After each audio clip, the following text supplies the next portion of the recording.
En 2 mots, Mélancolie ouvrière est un livre sur une femme qui s'appelle Lucie Beau, qui est une ouvrière en soie, tisseuse en soie, du sud-est de la France, la région de Visil, en Isère. Et cette femme a été une des premières à fonder un syndicat, à mener une grève et, j'allais dire, encore un degré supplémentaire, à écrire. Elle a écrit une petite biographie très courte, ça fait 15 pages imprimées, hein, c'est pas long, mais ça commence par « Je suis née en 1870 et j'avais 12 ans quand je suis rentrée à l'usine. » Et après, elle raconte son travail à l'usine et ensuite les premières grèves. C'est formidable parce que elle dit « je » hein, et elle se porte à la fois en témoin pour elle et pour le groupe des ouvrières. Et ce texte a été publié en 1908 dans une revue complètement inconnue naturellement aujourd'hui, mais qui a eu son importance, qui s'appelait Le Mouvement Socialiste. C'était une revue de jeunes socialistes qui étaient des sympathisants du syndicalisme d'action directe.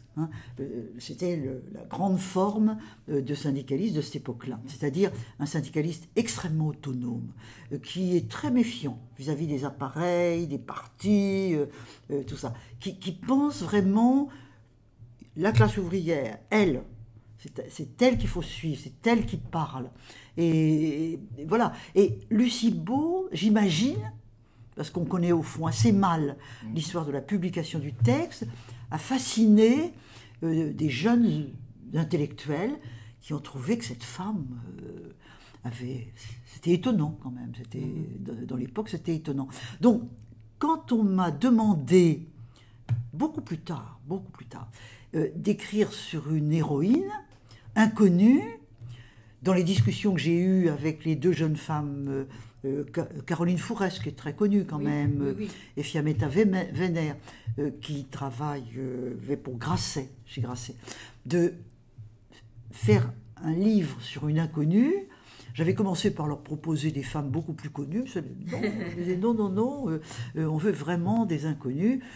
Alors j'ai hasardé le livre de Lucie Beau. Elles m'ont dit, mais voilà, c'est très bien ça, voilà ce qu'il nous faut. Moi je leur ai dit, mais vous savez, j'ai pas grand-chose. J'ai pas grand-chose. Faire un livre. Elles m'ont dit, écoutez, allez-y, cherchez.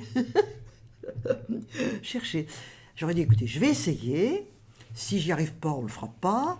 Et puis en définitive, de fil en aiguille, oui, on a trouvé c'était même très passionnant parce qu'on a trouvé des témoins actuels qui étaient dans sa famille, mais qui l'avaient complètement oublié, qui ne la connaissaient plus du tout.